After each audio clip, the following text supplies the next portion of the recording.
પણ જો કદાચ બીમારી અંદરની થી છે તો કડવું છે જ મટાડશે. ગળપણથી ડાયાબિટીસ થાય. એટલે મહાપુરુષો કહે છે, સંતો કહે છે કે આયો ખરો પણ જાણ્યો નથી તે મનુષ્ય દેહનો મરણ. શેર અનાજને કારણે ત્યાં જગતમાં કોટીક પહોંચ્યા છે કરમ. એક શેર અનાજની ભૂખ છે, આપણે સવા શેરની કોઠી છે, એમાં શેર જ અનાજ જોવા છે. પણ બેમણના ભારા ખાઈ પ્રાણી ધરાઈ જાય, પણ મનુષ્યને શેર ખાવા દો તો મનુષ્ય નથી ધરાતું. કેમ? આયો ખરો છે. કોણ આવ્યું છે સાહેબ? આ વિશ્વની અંદર કોણ આવ્યું છે?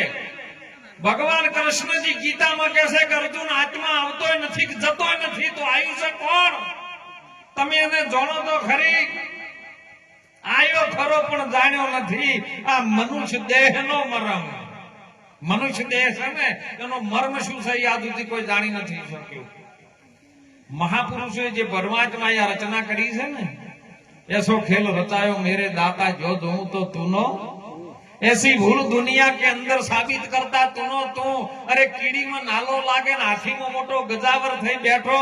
અરે સાહેબ, પોલીસ બન્યો, ચોર બન્યો અને ચોરી કરી તો પોલીસ વાળો બનીને પકડવા વાળો તુનો. આ તું કોણ છે? એને તું તમે ઓળખો કોણ? આ ઉપાય શોધી લો. એનો સદગુરુ જો મળી જાય ને તો ઉકેલ પાડી દી તરત એનો. મનસુખ બાબા ઘણી વખત ભજનમાં ભેળા થયેલા છે અને મને સુંદર સાહેબ વાત ગમી હતી કે તિલક બાપાનું પહેલું કરો, કારણ કે માતા પિતા છે ને વિશ્વ આપણે સાખીમાં બોલતા હોઈએ છીએ. પ્રથમ પહેલા કોને સમરવું, કોનો લેવો નામ? માતા પિતા છે ગુરુ આપણા, પછી લઈએ અલગ પુરુષમાં. સુંદર વાણીની અંદર વાત આવી છે સાહેબ. વાણી શું કહેવા માંગે છે ને એના ઉપર બહુ ધ્યાન રાખવા જેવું. હાલનો કલિકાલ સમય ચાલે. આધ્યાત્મિક સિદ્ધાંત ઘણું ઊંડું છે, સમજવાની કોઈની કેપેસિટી નહીં થાય. પણ અત્યારના સમયની અંદર માણસને શું કરવું એની સમજ લેવા જેવી છે. કારણ કે બધી દુનિયામાં ફરો, આખા વિશ્વમાં ફરો, પણ સુખ નથી.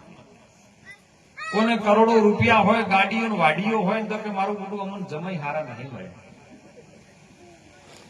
ઘણા રૂપિયા હોય કે બાપુ રૂપિયા ઘણા છે પણ ખાવા નહીં દેતા. ડાયાબિટીસ થયું છે, સારું ખાઈ નહીં દેતા. કોઈને હગર નહીં હારા મળ્યા. કેમ? શાંતિ સદગુરુના વચનમાં અને સદગુરુના શરણ સિવાય મનને શાંતિ નથી. એક સંત સગા યા ગુરુ સગા, એક સગો છે રામ. તુલસી કહે આ જીવને તૈણ ઠોર છે વિશ્રામ. આ જીવને ઠરવાનું ઠેકાણું હોય, બળ્યા જળાનો વિહમો હોય અને જીવને જો શાંતિ થતી હોય તો મહાપુરુષો કહે છે કોઈ સદગુરુના વાક્યને તમે સમજી લો, સંતનું શરણ સ્વીકારી લો. જો જેને ધરતી પર આયા ને, અયોધ્યાની અંદર જેને કૌશલ્યાના કુખેથી જન્મ લીધો, એ ભગવાન રામ. આપણે જેને ભગવાન માનીએ છીએ, આપણો ઈષ્ટદેવ, સનાતન ધર્મના હિન્દુ ધર્મનો પ્રતીક કહેવાય, એ રામ જયારે સદગુરુ ચરણે વશિષ્ઠ મુનિના ચરણે ગયા અને પછી રોમ બન્યા છે, ભગવાન બન્યા છે. રોમને ગુરુની જરૂર પડી. અરે કૃષ્ણ જે પૂર્ણ પુરુષોત્તમ, જેને ભારત ભૂમિ માટે એવો એક ગ્રંથ આપી દીધો સાહેબ. આજે બધા દેશોની અંદર ગીતાનું પૂજન થાય અને આપણા ભારતની સંસ્કૃતિ કયો છે તમે વિચાર કરજો સાહેબ. કેમ? હું તો દરેક જગ્યાએ કહું છું સાહેબ કે ભજનમાં આવો ને તો જો મુસલમાનની દરગાહ મુસલમાનો કેવા લાઈનસર બેઠા હોય. આપડે મકોડાઓ બેઠા હોય, કીડીઓ બજારી હરખી થઈને બેઠી હોય. કીડીઓનો હમ તો ઘણો હોય પાછો, અને મકોડા વેરું તેરું ફરતા હોય. મુસલમાનની દરગાહમાં જાઓ ને, એની નમાઝ અદા કરવા માટે અહીંયા જોતા હોય ને તો સાહેબ હાથ પગ ધોવાઈ માથે રૂમાલ નાખે અને લાઈન ટુ લાઈન ગોઠવાઈ ગયા હોય ને એક જ પોકાર હોય ને એક જ એકતા હોય. તો આપણો હિન્દુ ધર્મ કેટલે પાછો છે એ આપણે જોવો. પહેલા સંસ્કૃતિને અપનાવજો સાહેબ, નહીતર સમય બહુ ખરાબ આવે. કોણ લાવે છે ને એ આપણે લાવવા પાછા. કેમ કે આપણે સનાતન ધર્મને હજી જાણતા નથી અને જે જણાવવા માટે સંતો ફરે છે એમની વાત તમે માનતા નથી. માટે જાગો. જાગવા જેવો સમય આવ્યો છે સાહેબ. હે વીરા મારા જાગો તો જાગ્યા જેવો જોગ છે, અને જાગો તો અંધાર મટી જાય. વીરા જાગો તો જાગ્યા જેવો આ જોગ છે. તત્વનો બન્યો આ પિંડ છે, અને મોય સઠી છે શક્તિનો ઉપકાર. વીરા મારા જાગો તો હજી જાગ્યા જેવો જોગ છે. આ પોત તત્વનું પૂતળું છે, પણ શક્તિ વિના અધૂરું છે. એ શક્તિ કોણ છે? એ ગુરુ મહારાજની અસીમ કૃપાથી બનેલી એ આજ જે શક્તિ તમારી અંદર તો મહાપુરુષો કે આ આયો છે, એ અવસર આયો છે. કોણ આવ્યું છે?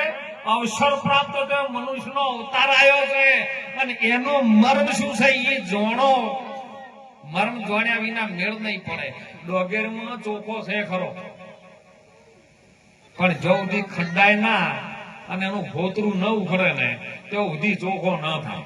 અને ચોખ્ખો થયા પછી જો કદાચ જીતુભાઈ કંકુનો સંગ કરી દે ને તો સંતોના લલાટ સુધી પહોંચી જાય. પણ ડાળનો સંગ કરે તો ખીચડી ભેળો થઈ જાય. એટલે સંગ હારો કરજો લોકોનો.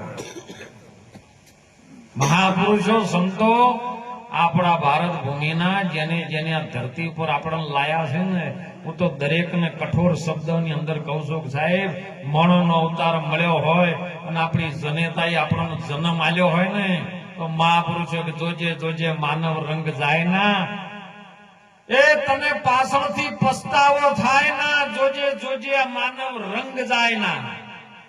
એ માતા પિતાની તું સેવા કરજે. જોજે તારી જનેતાનું દૂધ લજવાય ના. જોજે જોજે માનવ રંગ. રામ નામના તું દીપ જપાવજે અને ભાતે ભાતે ભૂસાય ના. સંત સેવામાં ઘણું ધ્યાન રાખજે. જોજે તારી ગુરુ ભક્તિનો રંગ જાય ના. જોજે જોજે માનવ રંગ. કહે રાઠોડ બંદા રંગ એવો રાખજે, એ તો મરતા સુધી ભૂસાય ના. જેને જેને આ જગતની અંદર જનેતા આપણને 9 માસ વેદના વેઠી અને સાહેબ આ શરીરનું સંચાલન કર્યું છે. 9 માસ આજે જેની સત્ર સાહેબ આપણે બેઠા છે ને, એ જનેતાનો પ્રસંગ છે સાહેબ. સંતોને કહેવું પડ્યું જનેતાના તોલે બીજું કોઈ ન આવે. જગતમાં બીજા બધા લુખો લાડ લડાવે, જગતમાં જનેતાના તોલે કોઈ ના આવે. એક માં હતી, દીકરો નાનો નિશાળની અંદર ભણવા જાય અને બાજુમાં બીજા બધા નિશાળમાં જે ભાઈબંધ દીકરાને એમ કીધું ન બાપો છે ન બાપો છે, અને તારી માં તો વધળી છે. એટલે દીકરાને રોજ ખોટું લાગે, પણ માને આઈને કે માં આંખે વધળી હતી. આઈને માને કે માં તારી ઓખો કેવી રીતે જતી રહી, મારો બાપ કયો છે? એ તો કે તારો બાપ તો ધરતી ઉપર નથી, પણ હવે આ ઓખો કામ જતી રહી તને હાલ નહીં કહું. સમય આવશે ત્યારે કહીશ. માએ મજૂરી કરી, કાળી મજૂરી કરી. ભજનમાં નહીં કીધું લોજ અને હોટલમાં તો ને બોકડે બી, હોટલ અને લોજોમાં એ પ્રથમ બોકડે બિલ. પણ જનેતા મારી કાળી મજૂરી કરી, મને ખોળામાં બેસી ખવડાવે. જગતમાં જન્મ દેનારી રે, એ મારી જનેતાના તોલે કોઈ ન આવે. એ સમય આવશે સાહેબ, મજૂરી કરી, દીકરાને ભણાયો ગણાયો અને સારી પોસ્ટ મળી ગઈ સાહેબ નોકરીની. હો, કલેક્ટરની પોસ્ટ મળી. કલેક્ટર થયો. હવે કલેક્ટર થયા પછી કોઈ ગમત તો ન રહેવાય. એની જો નોકરી બીજી આવે એ જવું પડે, ફરજ અદા કરવી પડે. એટલે મોટું મહેસાણા જેવું આવું શહેર, અમદાવાદ જેવું શહેર ને ત્યાં નોકરી આવી છે. હવે એ નોકરી મૂકી અને કલેક્ટર ત્યાં એની ફરજ નિભાવે. જો માં ગામમાં છે, ગામડાની અંદર ગમે એની થોડું ઘણું વાસણ કુસળ કરે, મજૂરી કરે અને એનું પાલન પોષણ કરે. દીકરો ત્યાં કણ ગયો છે, સારી પોસ્ટ મળી ગઈ, કલેક્ટર બન્યો છે, અને ત્યાં કણ 2 આંખોનો મિલાપ થયો છે સાહેબ. અને સારી એવી કોઈ અમે મળી ગઈ, અને એટલે એના સાથે એને માને પૂછ્યા સિવાય લગ્ન કરી લીધા. લગ્ન કરી લીધો, બંગલો રાખી દીધો, બધું એમ ખેમ રહેશે. પણ હોય 6 મહિના થયા તો માની ખબર લેતો નથી. એવામાં માને એમ થયું કે લાય લાય મારો દીકરો અમદાવાદ જેવી સિટીની અંદર છે, લાય કોકને પૂછું, મારો દીકરો કલેક્ટર છે, તો આખું જગત જાણતું છે, મારા દીકરાની ખબર લેવા જાવ. અને સાહેબ માં નીકળી છે, આથડતી નીકળી, કોઈને રસ્તો બતાવ્યો, સાહેબ ગાડીમાં ટિકિટ લઈને બિહારી અમદાવાદ સિટીમાં આવી છે. અને જો એમ કીધું કે મારે કલેક્ટરના બંગલે જવું છે, એટલે રિક્ષા વાળે કલેક્ટરના બંગલાની હોમે ઉતારી ગયા. રોડ થતો હોય છે ને હોમે બંગલો છે ને, એ ઉતારીને કલેક્ટર એનો દીકરો હતો ને હોમાં મેળા ઉપર બેઠો જોઈ રહેલો કે રિક્ષામાં ઉતરી મારી માં છે, બીજું કોઈ છે નહીં. એવામાં માં છે ને ચિઠ્ઠી બતાવે છે બધાને કે ભાઈ આ કલેક્ટર છે, મારો દીકરો છે, તમે મને એનો રસ્તો બતાવો ક્યાં છે. હવે જગત રહે આ વાતને લઈ કે આ ભાઈ છે, રખડે ફાટેલા તૂટેલા લુગડા છે, આનો દીકરો કલેક્ટર હોય ખરો? અને કલેક્ટર જો કદાચ એનો દીકરો હોય એની માને આવી રીતે રાખતો હોય, આ કોઈ વાતનો વિશ્વાસ ન કરે. અને એવામાં સમય બન્યો સાહેબ, કોઈ સાધન આવ્યું અને ડોશીમાને અડફેટે લઈ લીધા.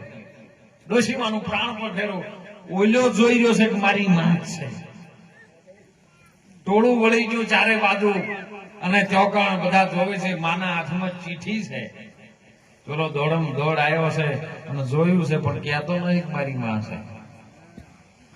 સ્વાર્થની સગી છે આ દુનિયા, બધી ઘડીકમાં ભૂલી જવાની. 12 દિવસ તારો હોગ પાડશે પછી દુનિયા લાડવા જમણવાર જમવાની.